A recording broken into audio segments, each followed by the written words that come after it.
Assalamualaikum warahmatullahi wabarakatuh. Selamat pagi, salam sehat, semangat selalu. Jumpa lagi dengan Ibu Tria ya, dengan pembahasan soal uji kompetensi part yang ke-9. Ini merupakan part terakhir untuk edisi yang kali ini ya. Insya Allah nanti kedepannya ada juga pembahasan soal uji kompetensi dengan literatur yang terupdate ya. Saya akan mengikuti perkembangan literatur yang terkini ya. Mudah-mudahan ini nanti akan bermanfaat untuk teman-teman dalam menghadapi soal-soal uji kompetensi ya. Baik teman-teman, kita langsung bahas saja ya untuk soal uji kompetensi part 9 yang pertama. Ini dia. Hasil pengkajian, di satu kelurahan didapatkan data 30% masyarakat mengalami hipertensi, 25% berusia produktif, 10% penderita pernah mengalami stroke ringan. Masyarakat terbiasa makan makanan tinggi natrium atau asin. Pemilik warung-warung mengatakan menjual ikan asin laris di wilayah tersebut. 45% pendidikan tidak lulus SD, 70% bekerja sebagai petani. Kader kesehatan mengatakan 70% masyarakat tidak pernah berolahraga. Apakah masalah keperawatan pada kasus tersebut? Jawabannya adalah Kenapa? Kenapa defisit pengetahuan komunitas? Mari kita lihat rasionalnya. Ini dia ya. Jadi di sana muncul data masyarakat di wilayah tersebut pada umumnya terbiasa menyediakan makanan tinggi natrium atau asin. Jadi ini kebiasaan yang tidak benar ya gitu ya. Kemudian pemilik warung-warung mengatakan menjual ikan asin laris di wilayah tersebut. Lalu 45% pendidikan tidak lulus SD. Ya, ada korelasi antara pendidikan dengan tingkat pengetahuan. Kemudian kader kesehatan mengatakan 70% masyarakat tidak pernah berolahraga. Ini merupakan data-data penunjang untuk mengangkat defisit pengetahuan. Jadi jelas ya, jawabannya adalah E. Soal berikutnya, hasil pengkajian di satu kelurahan didapatkan data 30% masyarakat mengalami hipertensi, 25% berusia produktif, 10% penderita stroke ringan. Masyarakat di wilayah tersebut pada umumnya terbiasa menyediakan makanan tinggi natrium atau asin. Masyarakat mengatakan belum pernah mendapatkan informasi tentang kesehatan. Apakah topik penyuluhan yang tepat pada kasus tersebut? Oke, jawabannya adalah D. Pengurangan konsumsi natrium pada penderita hipertensi. D, ini dia rasionalnya. D, ya sudah jelas di data ada mengatakan 30% masyarakat mengalami hipertensi, 25% berusia produktif, 10% penderita stroke ringan. Masyarakat di wilayah tersebut pada umumnya terbiasa menyediakan makanan tinggi natrium atau asin. Masyarakat mengatakan belum pernah mendapatkan informasi tentang kesehatan. Jadi sudah tersirat ya kebutuhan informasi apa yang diperlukan oleh masyarakat di dalam kasus. Kasus berikutnya, hasil pengkajian di satu kelurahan didapatkan data 30% masyarakat mengalami hipertensi, 25% berusia produktif, 20% penderita stroke ringan, 10% masyarakat kebiasaan minum alkohol saat perayaan. Masyarakat di wilayah tersebut pada umumnya terbiasa menyediakan makanan tinggi natrium atau asin. Perawat memberikan penyuluhan kesehatan pada kelompok penderita hipertensi. Apakah hasil evaluasi tindakan keperawatan pada kasus tersebut? Jawabannya adalah D, ya, penderita hipertensi mengetahui kebutuhan natrium. Ya, sudah jelas bahwasanya di sini ada masalah defisit pengetahuan mengenai natrium atau makanan-makanan asin. Ya. Ini dia rasionalnya. Jadi di kasus sudah jelas ya dipaparkan ada banyak hal, termasuk memperjelas bahwasanya di wilayah tersebut itu ada kebiasaan menyediakan makanan tinggi natrium atau asin. Maka jawabannya adalah D. Kita lanjutkan ke pertanyaan berikutnya. Kasus berikutnya, hasil pengkajian di satu kelurahan didapatkan data 30% masyarakat mengalami hipertensi, 25% berusia produktif, 20% penderita stroke ringan, 45% pendidikan tidak lulus SD. Masyarakat di wilayah tersebut pada umumnya terbiasa menyediakan makanan tinggi natrium atau asin. Masyarakat mengatakan belum pernah mendapatkan informasi tentang kesehatan. Apakah peran utama perawat pada kasus tersebut? Iya, betul sekali ya. Sudah saya bold di situ ya. Tentu jika perawat memberikan edukasi atau informasi tentang kesehatan ya yang dibutuhkan oleh masyarakat, maka peran utama pada perawat tersebut adalah edukator ya. Ini dia B. Ya, jadi sudah jelas di dalam kasus masyarakat itu membutuhkan informasi, maka peran yang bisa dilakukan adalah peran sebagai edukator atau memberi informasi. Kasus berikutnya, hasil pengkajian di satu kelurahan didapatkan data 30% masyarakat mengalami hipertensi, 25% berusia produktif, 20% penderita hipertensi. Masyarakat umumnya terbiasa makan makanan tinggi natrium. Hasil wawancara dengan kader kesehatan mengatakan penderita hipertensi di wilayah tersebut hanya 10% yang mau datang untuk memeriksakan kesehatan pada saat ada posyandu. Apakah strategi penanganan masalah untuk membentuk perilaku sehat mandiri di masyarakat? Jawabannya adalah B, yaitu dengan proses kelompok. Apa itu proses kelompok dan apa alasannya? Iya, kita lihat ya. Ini dia. Di kasus kan sudah dikatakan ya, 30% masyarakat mengalami hipertensi, 25% berusia produktif. Masyarakat di wilayah tersebut pada umumnya terbiasa menyediakan makanan tinggi natrium. Hasil wawancara dengan kader kesehatan mengatakan penderita hipertensi di wilayah tersebut hanya 10% yang mau datang untuk memeriksakan kesehatan pada saat ada posyandu. Jadi ini kita lihat ya, mayoritas itu adalah mengalami hipertensi. Maka tentu saja kita bisa lakukan pengolahan secara kelompok ya. Biasanya ada program namanya Prolanis ya, program penanganan penyakit kronis ya. Di sana ada peer group ya, kelompok yang bisa saling mendukung satu sama lain untuk mencegah kejadian hipertensi atau untuk bagaimana caranya menstabilkan ya, atau perawatan untuk pasien hipertensi agar survive dan bisa mengendalikan tekanan darahnya ya, melalui diskusi bersama kelompok atau orang-orang yang berhasil mengendalikan tekanan darahnya. Berikutnya, hasil pengkajian di salah satu desa, penduduk lansia 30% dari total penduduk. 10% lansia menderita hipertensi, 20% lansia mengeluhkan nyeri pada persendian kaki ataupun tangan. Masyarakat sering makan makanan yang kandungan natriumnya tinggi.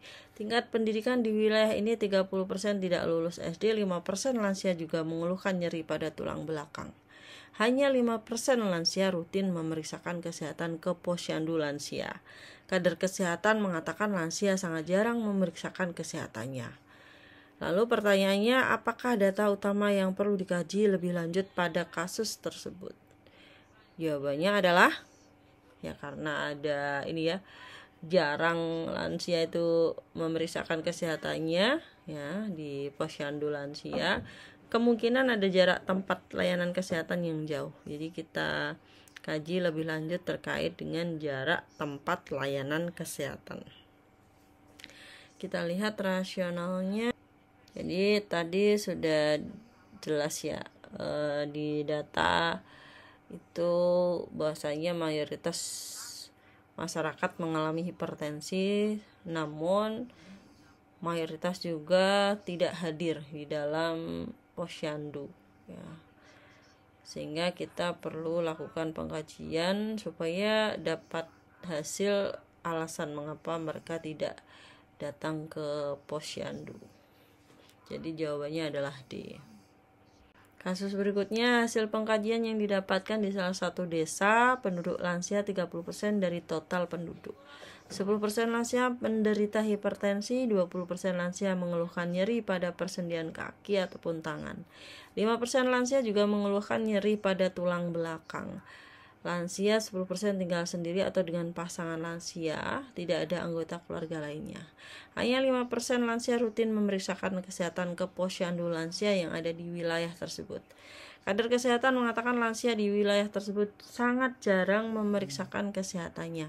Apakah masalah keperawatan pada kasus tersebut? Jawabannya adalah B, ketidakefektifan pemeliharaan kesehatan ya. Karena itu ya sudah jelas ya, di situ saya bold, ada posyandu tapi jarang sekali memeriksakan kesehatannya. Maka masalahnya adalah ketidakefektifan pemeliharaan kesehatan. Nah, ini sudah jelas ya, tadi di kasus sudah diperjelas, ada masalahnya, ada pelayanan kesehatannya, tapi pasiennya jarang datang untuk memeriksakan diri. Kasus berikutnya, hasil pengkajian di wilayah binaan didapatkan data 35% penduduk usia produktif mengalami hipertensi sedang sampai berat. Kader kesehatan mengatakan 5% dari penderita hipertensi mengalami stroke dan 3% mengalami stroke berulang. Masyarakat terbiasa dengan makanan yang digoreng dan berlemak. 20% penderita hipertensi jarang memeriksakan kesehatannya. 90% dari penderita hipertensi memiliki perilaku merokok. Apakah masalah keperawatan utama pada kasus di atas? Jawabannya adalah C, yaitu perilaku cenderung berisiko di komunitas. Itu sudah Bu Triana bold ya. Arahnya ke sana karena data yang terbesar adalah mengarah ke perilaku yang tidak baik, yaitu merokok yang memicu timbulnya tekanan darah tinggi ya. Baik, ini ya rasionalnya ya. Bu Triana tuangkan beberapa data yang mengarah ke perilaku berisiko yang memicu timbulnya hipertensi ya, terutama ini ya. 90% dari penderita hipertensi memiliki perilaku merokok. Soal yang berikutnya, hasil pengkajian di desa 35% penduduk usia produktif mengalami hipertensi sedang sampai dengan berat. Kader mengatakan 10% dari penderita hipertensi mengalami stroke dan 3% mengalami stroke berulang. Masyarakat terbiasa dengan makanan yang digoreng dan berlemak. 20% penderita hipertensi jarang memeriksakan kesehatannya. 90% memiliki perilaku merokok. 30% penderita hipertensi mengatakan pasrah dengan keadaannya dan terbiasa dengan kehidupannya. Tidak ada kegiatan kesehatan di masyarakat yang dapat diikuti oleh masyarakat. Pertanyaannya, apakah intervensi keperawatan utama pada kasus tersebut? Ya, jawabannya adalah A, yaitu berikan pendidikan kesehatan pencegahan. Oke, dari data-data yang ada mengarah ke kebutuhan informasi terkait dengan pencegahan hipertensi. Soal berikutnya, didapatkan data kasus pengguna narkoba di suatu wilayah. 25% pengguna ganja, 10% pengguna sabu-sabu, dan 10% pengguna heroin. 30% dari yang direhabilitasi menggunakan jarum suntik dan positif HIV. 10 remaja dilaporkan telah mengikuti rehabilitasi di pusat rehabilitasi yang dikelola oleh pemerintah. Pertanyaannya, apakah pencegahan masalah keperawatan utama pada kasus tersebut? Oke, jawabannya adalah karena ada yang positif HIV, kemungkinan ada penggunaan jarum suntik yang berganti-gantian. Maka jawabannya adalah E, tidak menggunakan jarum suntik secara bergantian. Rasionalnya ini ya sudah diperjelas di dalam kasus. Di sana ada banyak yang positif HIV, kemungkinan karena penggunaan jarum suntik, maka edukasi yang paling pas adalah terkait dengan penggunaan jarum suntik yang tidak boleh digunakan secara berganti-gantian. Lanjut ke kasus berikutnya. Didapatkan data penduduk di desa 30% adalah remaja, 12% adalah remaja bersekolah, sedangkan sisanya ada yang sudah bekerja dan sebagian besar pengangguran. Angka kenakalan remaja belakangan ini meningkat dari pencurian narkoba.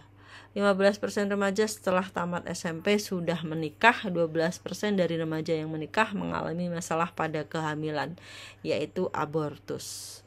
Kader mengatakan belum ada penyuluhan kesehatan remaja. Apakah topik pendidikan kesehatan yang utama pada kasus di atas?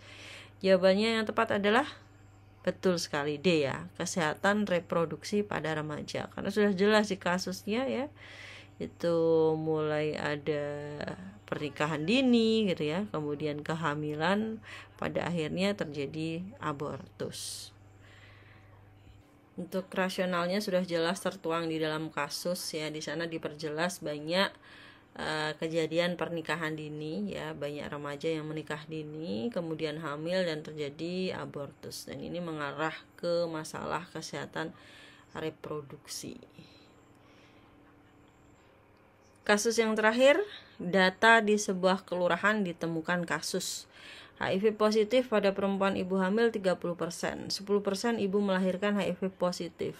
Ibu yang melahirkan 60%-nya menyusui bayinya. Kader kesehatan mengatakan belum mendapatkan informasi kesehatan dengan HIV. Pertanyaannya, apakah topik pendidikan kesehatan yang utama pada kasus di atas? Oke. Betul sekali ya, karena itu data yang mayoritas menunjukkan bahwa mayoritas ibu 60% itu menyusui bayinya. Padahal kondisinya di sana banyak ibu hamil yang HIV, juga ibu yang melahirkan dengan HIV positif ya. Kemudian mayoritas memberikan air susu kepada bayinya. Maka topik yang paling tepat adalah dampak pemberian ASI dengan ibu HIV. Jadi gimana sih caranya memberikan ASI, apakah masih boleh ya, apakah harus diberikan alternatif lain dan sebagainya. Ini dia ya, rasionalnya sudah tertuang di dalam kasus ya, ada gambaran mayoritas ibu menyusui bayinya dan di sana itu ada 30% ibu yang mengidap HIV dan 10%-nya ibu melahirkan dengan HIV positif. Dan juga di sini kader kesehatannya mengatakan belum mendapatkan informasi kesehatan terkait dengan HIV. Oke teman-teman, ini adalah slide terakhir, pertanyaan yang terakhir maksud saya. Dan ini referensinya. Terima kasih sudah mengikuti part demi part terkait dengan persiapan uji kompetensi. Semoga teman-teman yang akan menghadapi uji kompetensi diberikan kemudahan dan bisa lulus dengan kompeten ya. Terima kasih ya sebelumnya. Kurang lebihnya dari Bu Tria mohon maaf. Sebelum Bu Triana akhiri, jangan lupa subscribe, like, dan share ya, supaya lebih bermanfaat lagi untuk saya dan untuk teman-teman semua. Oke, semangat selalu. Assalamualaikum warahmatullahi wabarakatuh.